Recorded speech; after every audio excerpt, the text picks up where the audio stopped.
Uma boa noite a todos. É uma grande satisfação poder ter a Cristo, claro, mas estar com vocês também. Hoje à noite eu estou assim, pastor, vou dizer, porque o crente não pode ter inveja, né? Mas eu estou com forte desejo de ter igual, uma igreja bem igualzinha a essa, rapaz. O crente não pode ter inveja, mas ele pode ter o desejo de ter um bem igualzinho. Que bacana começar. Eu vou pegar o microfone na mão que eu fico um pouquinho mais. Começar ouvindo vocês cantando. Foi muito legal, muito bom demais. Também o pessoal tocando. A Cris, ela assopra um pouquinho a flauta e ela está lá só filmando vocês. Muito bom, parabéns. O pessoal da música, o pessoal aqui dos sinais. A igreja cheia, crianças, adolescentes, jovens, adultos, mais adultos, bem adultos, né? Tem aqui umas pessoas bem adultas. E nós temos uma grande alegria de poder estar com vocês. Tem alguns amigos que estão visitando vocês e também visitando a gente. Tem ali o pastor Maurício que está ali, e ele faz parte, ele nos ajuda, nos auxilia no ministério, com a terceira idade ali, desde o começo ele está com a gente, a Regina. É um grande prazer ter vocês aqui. Ali o Daniel, a Isa, o filho. É um grande prazer ver vocês aí também. Muitos amigos, nesses 31 anos que nós temos servido como missionários.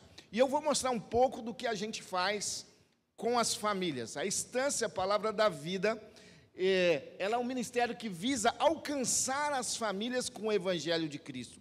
São famílias dos missionários, famílias dos funcionários, famílias alcançando famílias.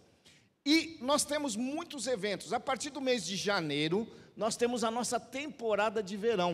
Eu vou falar rapidamente, alguns vão ter vídeos, outros não, tá? Mas a temporada de verão tem muitas famílias aqui da igreja que vão até lá. Uns vão andar de bicicleta, quebra a perna, e aí outros vão jogar bola e quebra também a perna. E a gente já falou que não vai ter mais essas coisas por lá. Mas é um tempo de descanso, é um tempo que a família pode se retirar, passar uma semana conosco. Depois, logo em seguida, nós temos a Semana Santa. Agora em abril, as famílias vêm. Nós temos o Grupo M, que é um coral que se apresenta, e nós vamos rever juntos o tempo onde Cristo morreu e ressuscitou. É um tempo muito gostoso dessa semana. Depois, em maio, nós temos um encontro de mães e filhas. As duplas chegam lá. Esse ano nós temos inscritas quase 200 pessoas ali para esse encontro. E é um final de semana maravilhoso que fica marcado na vida da família. E nós temos um final de semana romântico. São 2 finais de semana no mês de junho, onde os casais vão até ali. Nós trazemos uma palestra, nós trazemos brincadeiras, nós trazemos uma programação voltada para os casais. Aí no mês de julho nós temos o nosso rancho, e aí tem um videozinho do nosso rancho.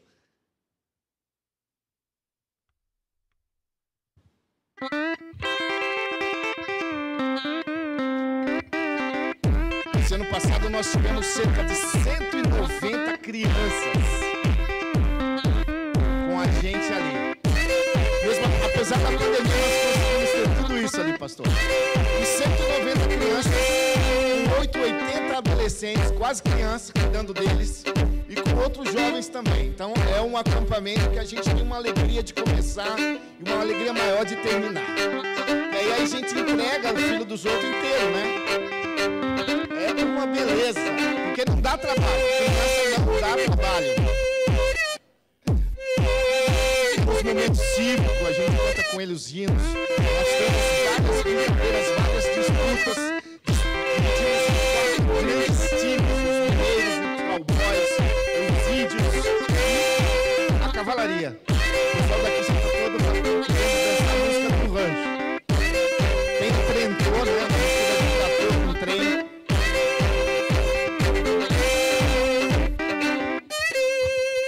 Mas é uma semana, essa foi em 2018, mas é uma semana que fica marcada na vida da criança, porque a gente não fica, como vocês aqui, não fica contando historinhas, fica falando da palavra de Deus para ela, de uma maneira que ela entenda. Então, nós gostamos muito, a gente brinca com isso, porque quando você está com o filho dos outros na sua responsabilidade, realmente é legal quando você consegue entregar ele inteiro, né? Às vezes não, mas está tudo certo. Depois nós temos a temporada de inverno, onde as famílias vêm para lá novamente, no mês de julho, e aí se encontram, tem toda uma programação. Em agosto, nós temos um final de semana para os pais e filhos. Esse é bacana demais, porque todos os pais vão empolgados com seu filho. A mãe empolga eles, né? Empolga de algum jeito e ele chega e vai. E é impressionante, pastor, porque tem pai que chega que ele não sabe nem onde ele põe a mão, não sabe como segura, e de repente a gente instrui eles, bagunça a mala dele, porque se você chegar com a mala arrumadinha, sua esposa vai perceber que você não fez nada, né? Então a gente dá... Não, na verdade é um tempo muito gostoso, de pai e filho, onde o filho vai conhecer, vai ter hora silenciosa com o pai, vai poder ter um tempo de comunhão com ele, conhecer outros homens, conhecer pessoas que amam a Deus e que servem a Deus. Um tempo muito bom. Se você quiser participar também, pode estar lá conosco. E nós temos o Clube Águia, o trabalho com a terceira idade. Nós temos agora, começou com uma semana, com 60 pessoas. E depois de 13 anos, nós temos agora 4 semanas, 500 pessoas passando por ali. São pessoas da terceira idade que vêm de várias partes do Brasil. E elas passam uma semana, cada semana, um grupo. E eles vêm para lá. E ali também, nós temos uma programação onde nós os desafiamos a continuar sendo úteis no reino de Deus, através do evangelismo. A gente treina eles, faz coral, e toda semana tem uma viagem com eles. Nós fazemos formaturas, para que seja um momento marcante na vida deles. E eles voltam muito empolgados. Esse ano o Maurício está montando um grupo aqui de São José. Então, se você quiser participar, pode falar com o Maurício, pode falar com a Regina, e ele vai ter o prazer de levar vocês até lá. Vale a pena mesmo. Nós fizemos aí o evangelismo prático, eles saem, vão falar, vão cantar, vão entregar folhetos. Eles realmente veem que a obra de Deus não existe a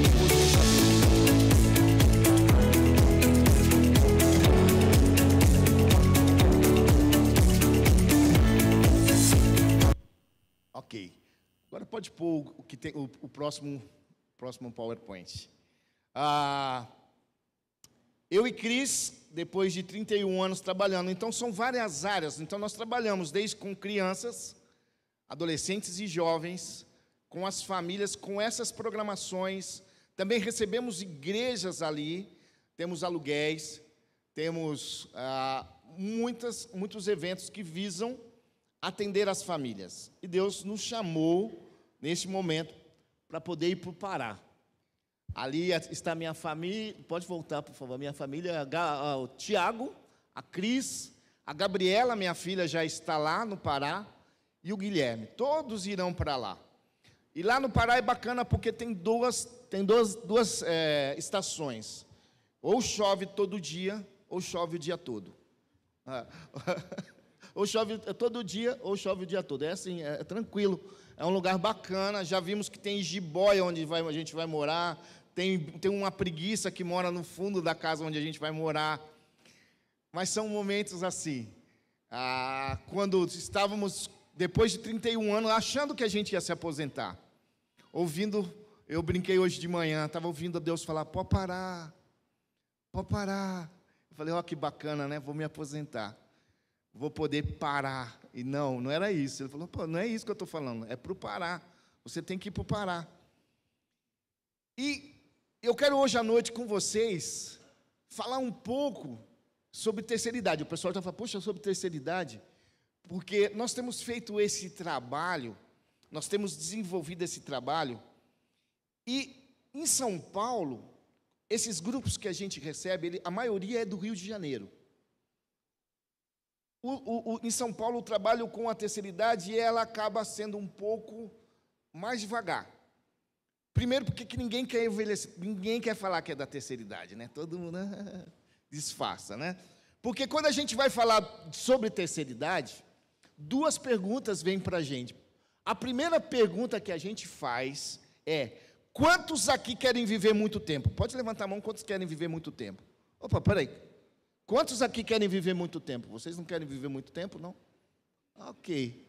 Aí a segunda pergunta que vem logo, está ali no PowerPoint. A segunda pergunta que vem logo em seguida: quantos aqui querem envelhecer? Pode levantar a mão de novo. Ah, diminuiu, pastor. Todo mundo quer viver muito, mas não quer envelhecer. E eu quero dizer para vocês que não tem como. Você começou a envelhecer, hoje você é mais velho do que ontem. Amanhã você vai ser mais velho e cada vez mais. É um processo na vida da gente. Só que esse processo, quanto ao envelhecer, nós não temos nenhum controle. Mas como a gente envelhece, isso sim, a gente tem um controle. Quando a gente faz essa pergunta e tem esse tipo de resposta, a gente tem uma gerontofobia, que é o medo de envelhecer. E a gente fica pensando como que a sociedade enxerga o idoso. Quando você é jovem, tudo é ótimo, tudo é lindo, não dói nada, você abaixa, rela no pé, você corre, você sobe. Quando você é mais idoso, você tem que tocar sentado.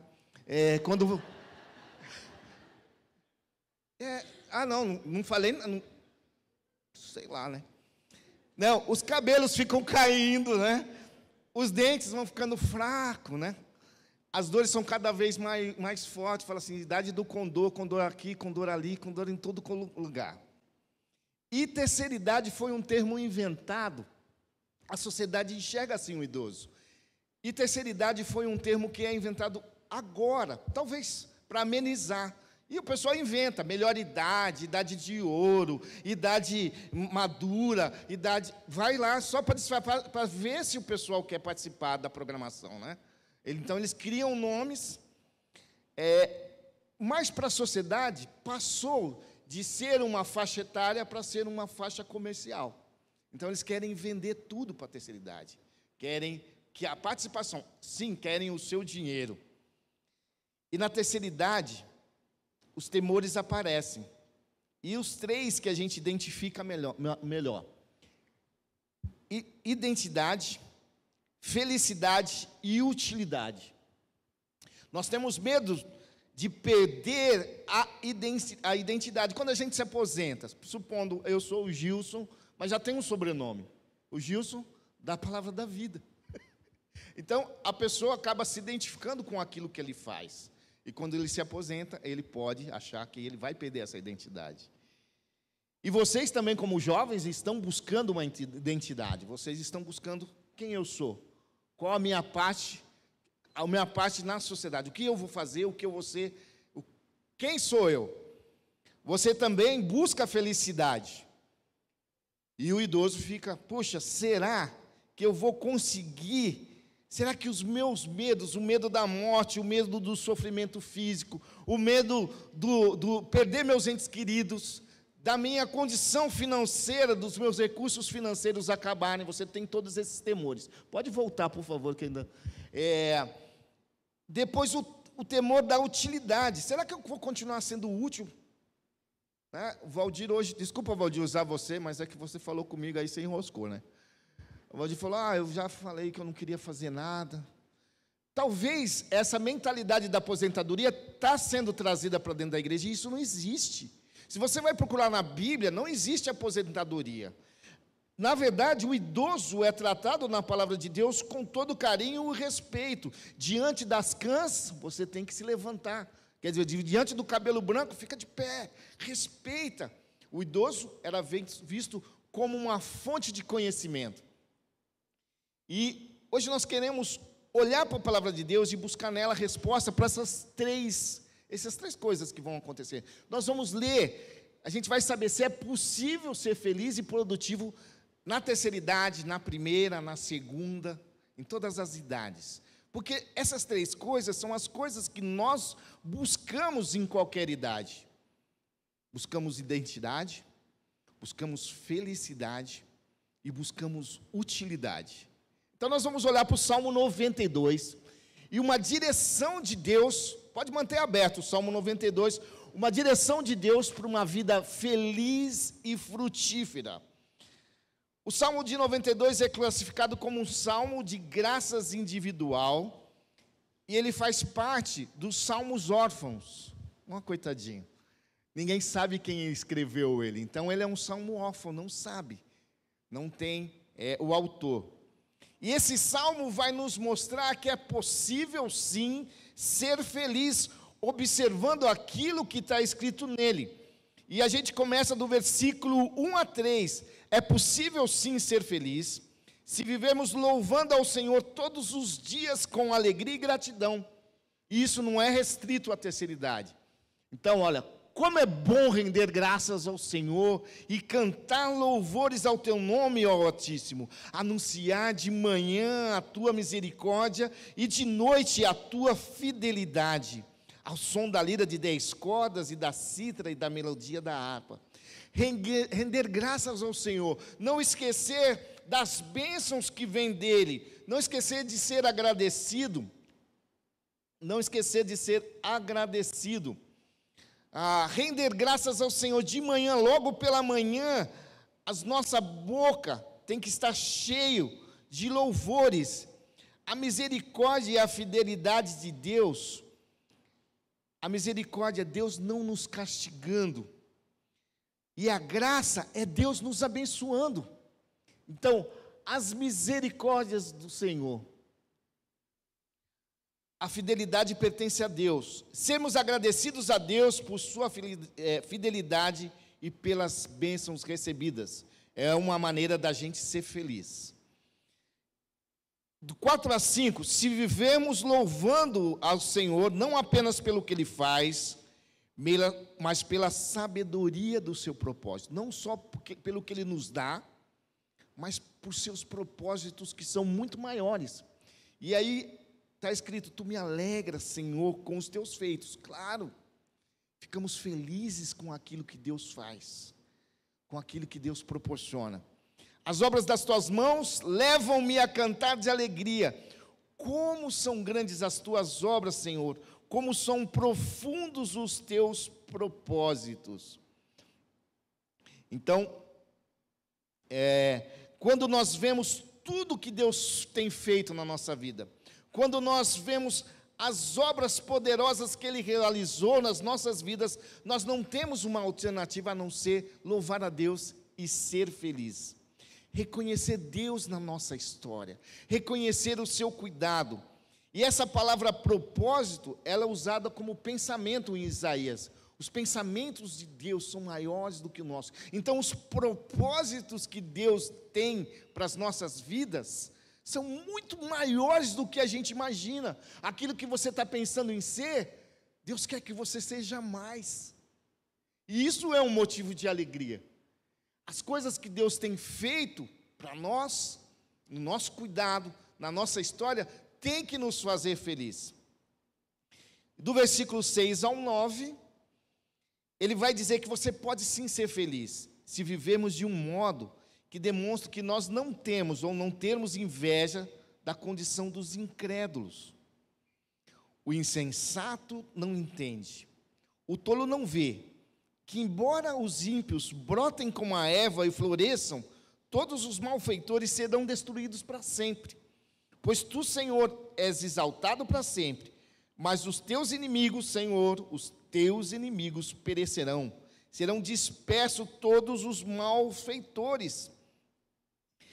Então, quando a gente não tem, a gente vê o ímpio prosperar, a gente olha e fala, poxa, meu amigo vai e cola na prova, daqui a pouco está se dando bem, como que é isso? E eu estudo e não consigo tirar nota, como que vai ser isso? Mas eles não vão prosperar, porque eles são inimigos de Deus. E a palavra de Deus aqui está dizendo, os inimigos de Deus perecerão. E o tolo não consegue se curvar perante o Senhor do universo. Os propósitos de Deus são maravilhosos e ele ignora isso. Ele não consegue enxergar.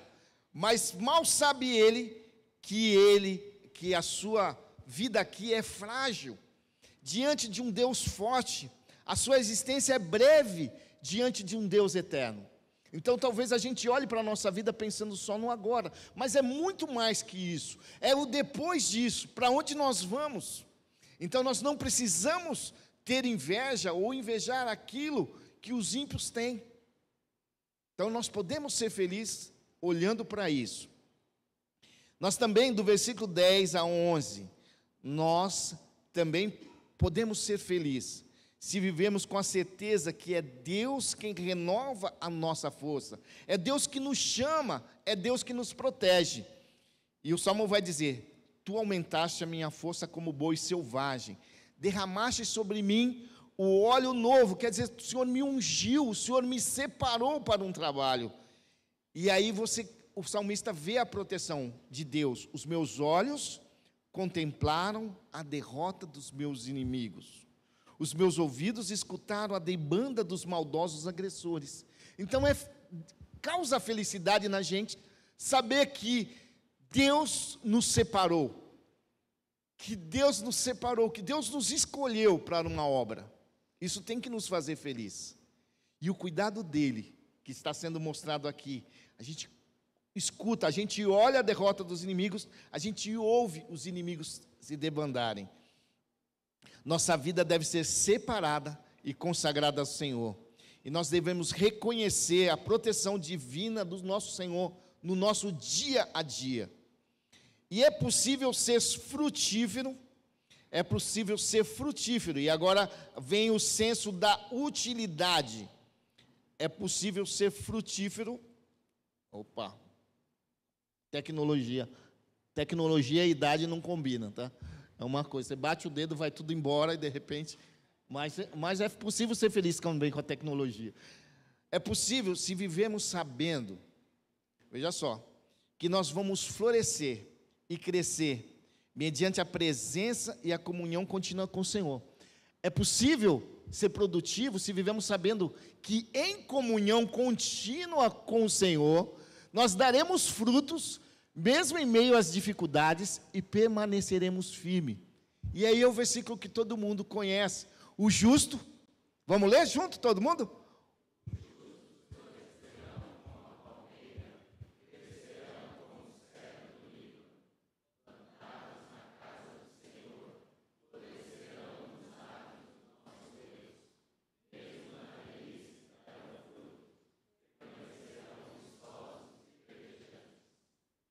É muito lindo esse versículo, essa parte, todo mundo conhece. Eu, como era mais jovem, só conhecia do Palmeiras. Eu achava, que eu sou palmeirense, né? O justo florescerá como palmeira. Nada a ver, né? Nada a ver. Você vê que, e eu quero gastar um tempo com você, que nesse versículo ele resolve alguns problemas que a gente estava tendo ali. Primeiro, da identidade. Porque ele chama o que a gente? De justo. Olha que Deus nos chama. Nós somos justos, quer dizer, justificados. Então nós temos uma identidade, e essa identidade não é a gente que dá, é Deus que dá para a gente. Ele está nos chamando de justo. Justo porque nós fomos justificados gratuitamente por sua graça. Nós somos justificados pela fé, como diz Romano. Nós somos justificados por seu sangue. Quer maior alegria dessa do que ser chamado por Deus de justo? E hoje de manhã nós vimos que a nossa identidade, nossa identidade, ela é colocada em Cristo. E a gente não perde a nossa identidade. E o nosso propósito é fazer a glória de Deus brilhar. Então o justo, ele vai florescer, ele vai como uma palmeira. Então eu quero gastar um tempinho falando sobre a palmeira. A palmeira é uma árvore muito importante no Oriente. O fruto é um alimento diário de milhões de pessoas. E a palmeira mais conhecida é a tamareira lá. Então, ela cresce.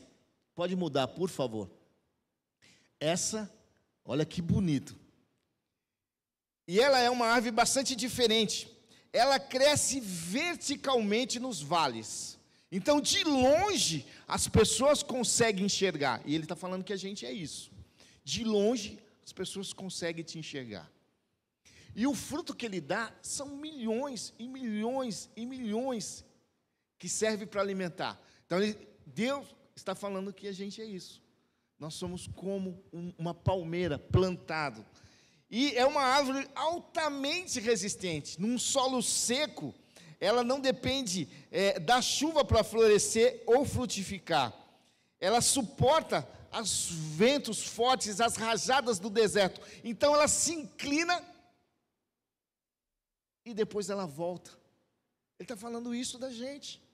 De repente os problemas são essas ventanias, essas coisas que acontecem com a gente, e a gente vai se inclinar, mas depois a gente vai voltar novamente. Então é isso que ele está falando. E ele também nos compara com o cedro do Líbano. Pode mudar? Antes. O cedro do Líbano, esse também, ele simboliza a força e a eternidade. Aos 3 anos de idade, agora muda, essa árvore, imagina, 3 anos depois que você plantou, ela já cresceu 5 centímetros. Uau! Que bacana, né? 3 anos regando, água, 5 centímetros. Só que acontece que quando você pode mudar, quando você vai olhar, o que acontece? Ela tem 1,5 metro de profundidade. Que coisa, 1,5 metro. Então, de repente, é uma aparência que ninguém vê, mas ele está indo buscar os recursos lá no fundo. E sabe de uma coisa? Somente a partir dos 4 anos é que ela começa a crescer. E ela é um crescimento lento, mas ela pode atingir 40 metros. E ela cresce numa região de muita pedra. E é que vai ficar bonito, mais bonito ainda. Olha o que acontece. Ela abraça as pedras. Ela se firma na rocha. Uau! É isso que Deus está falando da gente. Você é um cedro do Líbano. De repente você, as coisas que mas você está aprendendo, está vindo na escola dominical, está criando raízes, está indo se alimentar, buscando no lugar certo, se aprofundando, se abraçando na rocha, que é o nosso Senhor Jesus Cristo. Enquanto algumas raízes veem a rocha como um impedimento, para o cedro justamente ao contrário. Quanto mais abraçado na rocha, mais firme ele está. Muito bonito. Muito. Não dá para ser feliz? Por causa disso, é isso que ele está dizendo. Não sou eu que estou falando, eu só fui pesquisar essas árvores. Então, a gente tem, olhando para isso, a gente tem algumas aplicações. A gente não precisa, a gente não é uma palmeira, então a gente não depende de fatores externos. Não depende se está chovendo, se está calor, se está ventando. Porque nós temos um Deus que cuida da gente. E como cedro, nós temos que aprofundar as nossas raízes e nos alimentar da água que jorra da fonte da vida. Nos abraçarmos na rocha. As situações externas não devem abalar as nossas convicções internas. Nós temos que aprofundar as nossas raízes. E como a gente faz isso? Através da leitura da palavra de Deus, através da assimilação dos princípios que aprendemos aqui na igreja, aplicação prática de tudo que a gente aprende aqui. Não adianta a gente conhecer, legal, puxa, que bacana. Se amanhã eu não chegar e olhar, puxa, eu tenho um propósito, eu sou aqui um cedro, o que eu vou fazer? Tem um problema, isso é ruim. Não, é a tempestade. Você vai curvar, mas você vai voltar. Quanto mais firmados na rocha, mais firmes ficaremos. E terminando, ele fala assim: é possível ser frutífero? Pode passar que tem. Nós devemos resistir às tempestades, devemos aprofundar nossas raízes. Pode, é isso que eu falei. A próxima. E ele termina o salmo falando que é possível ser frutíferos, sabendo que hoje é o tempo oportuno de testemunhar do amor e da justiça de Deus aos perdidos.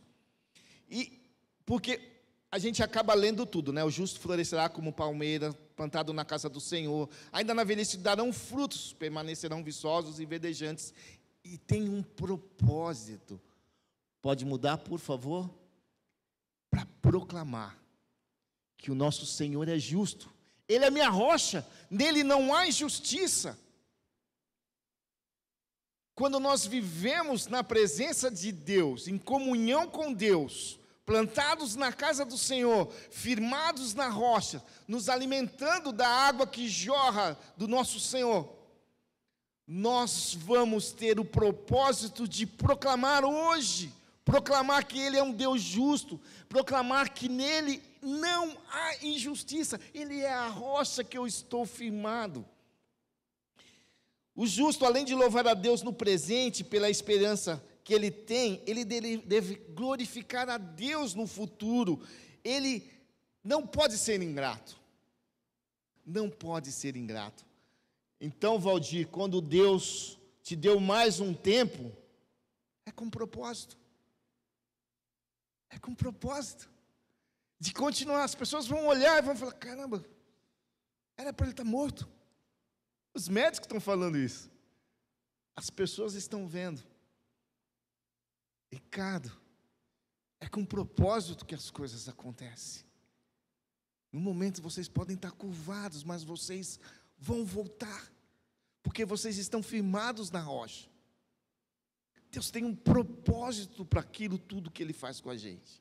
E o propósito é que a gente seja feliz, que a gente tenha identidade nele, e que a gente seja frutífero nele. Todos os temores que tratamos no começo do nosso estudo, nós falamos sobre o temor da aposentadoria, o temor de não ter identidade, o temor de não ser feliz e o temor de não ser frutífero, de ser inútil. Tudo se resolve num salmo. É muito bacana a palavra de Deus. É muito bom. Nenhum dos sentimentos que foi colocado aqui, nenhum desses sentimentos, o senso de infelicidade, o senso de inutilidade, nenhum foi colocado por Deus no nosso coração. Mas talvez o mundo aí fora, ou o que a gente está correndo atrás, onde a gente está buscando a felicidade, onde vocês estão buscando a identidade. Se vocês estiverem buscando fora de Deus e da sua palavra, se Deus não estiver sendo a sua rocha, então você vai se frustrar. Você realmente, qualquer que for a idade, você vai ser frustrado. O desafio final, se nós queremos que a Bíblia é a única regra de fé e prática de conduta, significa que nós temos que acreditar no que ela diz e viver fé e conduta. É a regra de fé? Ok, eu acredito. E a conduta? Eu vivo aquilo que eu acredito. A Bíblia tem uma intenção mais profunda do que apenas aumentar o conhecimento de vocês. Ela tem o propósito de transformar nossas vidas. Não adianta a gente ler tentando ser mais sábio aos nossos olhos. Nós precisamos ser mais servos, ser mais sábios aos olhos de Deus. Este mundo é uma escola de treinamento. E o grande objetivo da vida é nos preparar para a nossa gloriosa mansão que Jesus foi preparar. A história que nós estamos vivendo não tem a ver conosco. Quando a gente olha para isso, a gente olha para a história, nós fazemos parte de uma história que é muito maior que nós. É a história da redenção do homem. E nós estamos fazendo parte dessa história. Nós fazemos parte disso.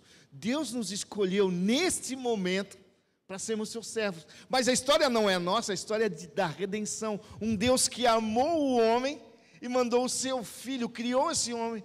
Esse homem pecou e se perdeu, e ele manda o seu filho. E ele traz uma história de salvação que vai terminar quando nós formos encontrar com ele.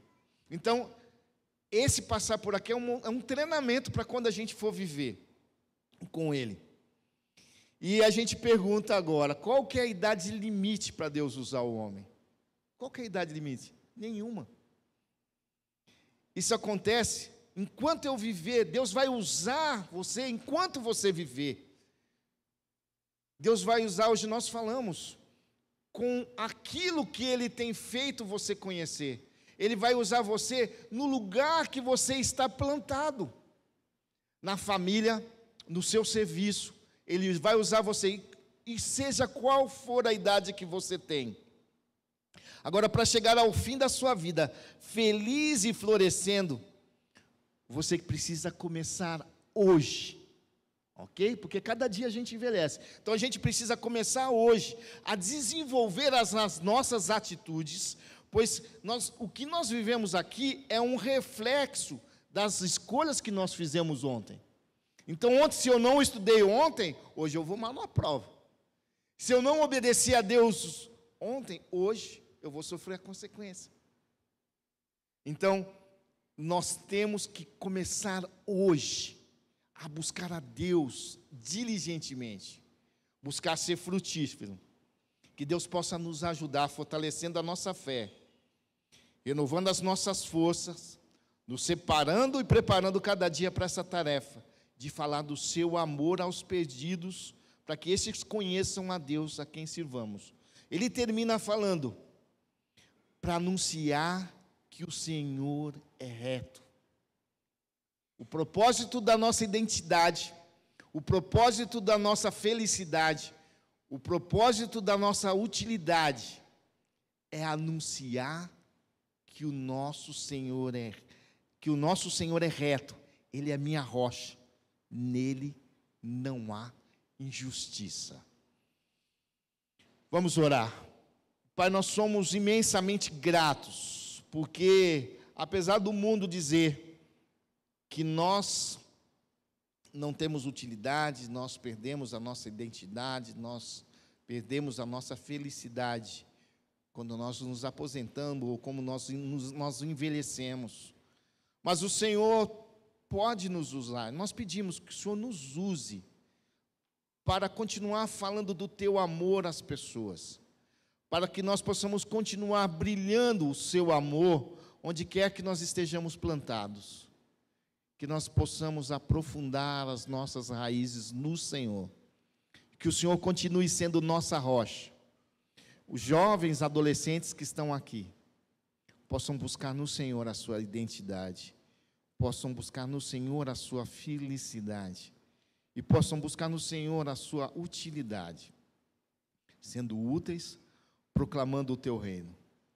Que essa igreja continue também sendo útil aqui onde ela está plantada, abraçando as famílias que aqui se achegam. Que o Senhor possa continuar abençoando o pastor, que ele também transmita a tua palavra, que ele guie o seu povo nesse tempo que nós temos de preparo para quando nos encontrarmos com o Senhor. Muito obrigado pelo seu amor, muito obrigado pela tua palavra que nos orienta. Muito obrigado porque nós podemos ser felizes e frutíferos na tua casa. Em nome de Jesus. Amém.